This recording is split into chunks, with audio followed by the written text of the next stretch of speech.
pertenço ao primeiro grupo, ao primeiro conjunto de licenciados em Sociologia desta faculdade, portanto em 1988-93. Fiz também aqui o mestrado em Sociologia e o doutoramento, portanto tenho pertencido a esta casa já há um conjunto vasto de anos, embora tenha feito o meu trabalho de campo para o doutoramento fora de Portugal, mais concretamente no Brasil, e as minhas áreas de investigação são basicamente as relações laborais, as questões sindicais, as formas de participação laboral nas multinacionais, e é nessas áreas que eu tenho investigado.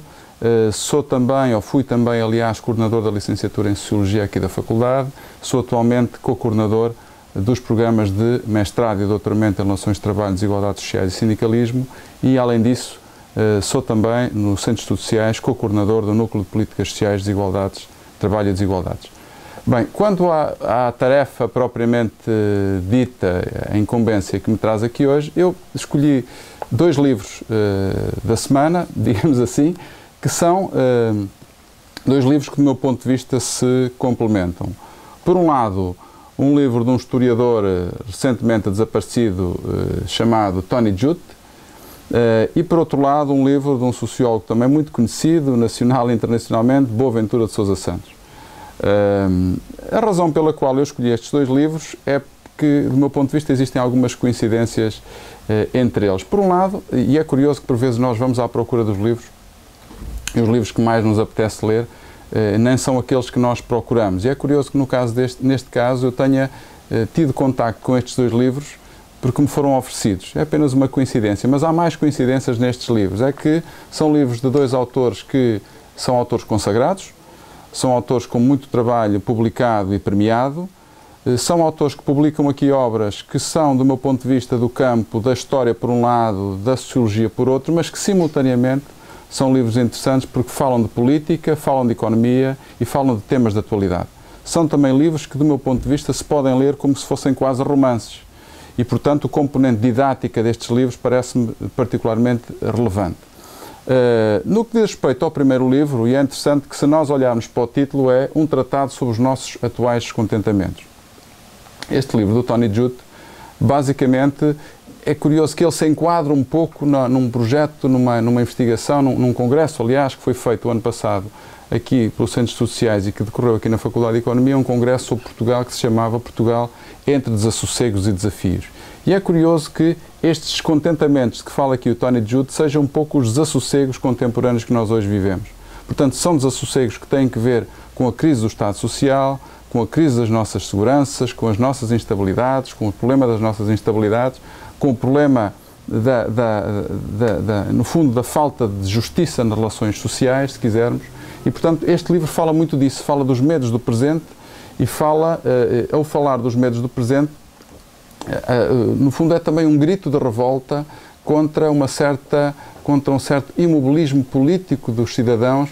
contra o facto de estarmos perante um presente que, por vezes, não somos capazes de mudar ou que não ousamos mudar. E é interessante que há aqui um pequeno trecho do livro que faz justamente a referência a essa política do medo. Nós hoje vivemos num clima de insegurança e, sobretudo, vivemos num clima de insegurança onde se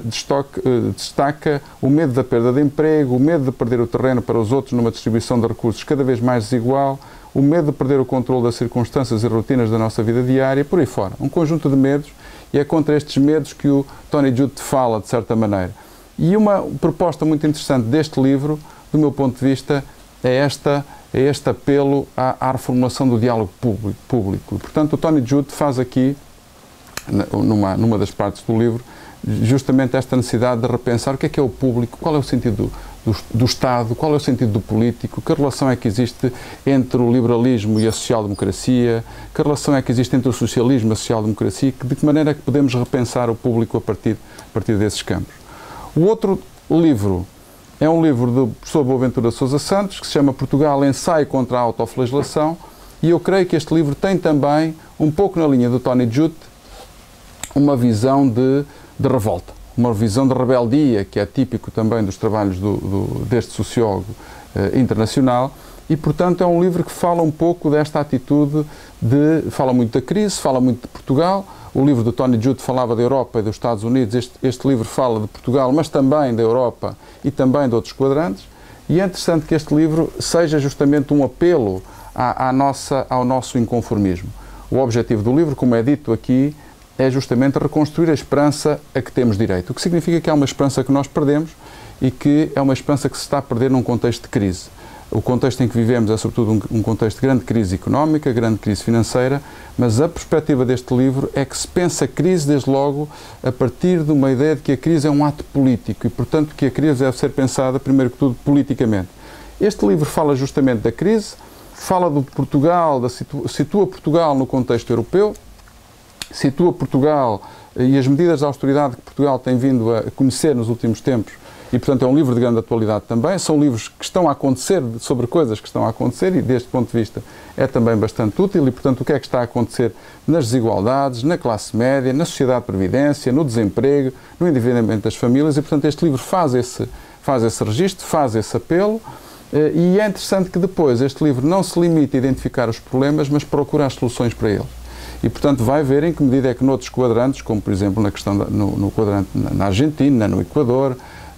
na Islândia, como é que se resolveu o problema da crise da dívida e, portanto, como é que os Estados puderam atuar para lidar com esta questão das dificuldades que são aparentemente económicas, mas passam por ser ou começam por ser políticas. Eu diria que há aqui uma proposta tripla, para terminar, que me parece interessante aqui deste autor. Ele diz que há aqui é necessário que para a Europa, para o mundo, sejamos capazes de fazer uma democracia, democratizemos a Europa e o mundo, descolonizemos, e uma terceira palavra-chave que aparece aqui neste livro é desfinanceirização. E é interessante que há aqui várias propostas, na página 133 e seguintes, a importância de realizar auditorias permanentes à dívida pública, reestruturar a dívida e anular a que for ilegal, ilegítima ou odiosa, proibir a socialização pública das dívidas privadas, proibir os paraísos fiscais, enfim, todo um conjunto de propostas que estão a ser adotadas ou estão a ser pensadas, inclusive para a sociedade portuguesa. Ainda em dezembro passado foi justamente criada uma comissão em Lisboa, justamente para o caso português, sobre a auditoria cidadã à dívida pública. E, portanto, este livro é também, na linha do outro livro de um historiador, um livro que fala do presente, mas que está sobretudo preocupado com o futuro e, portanto, com o futuro das novas gerações.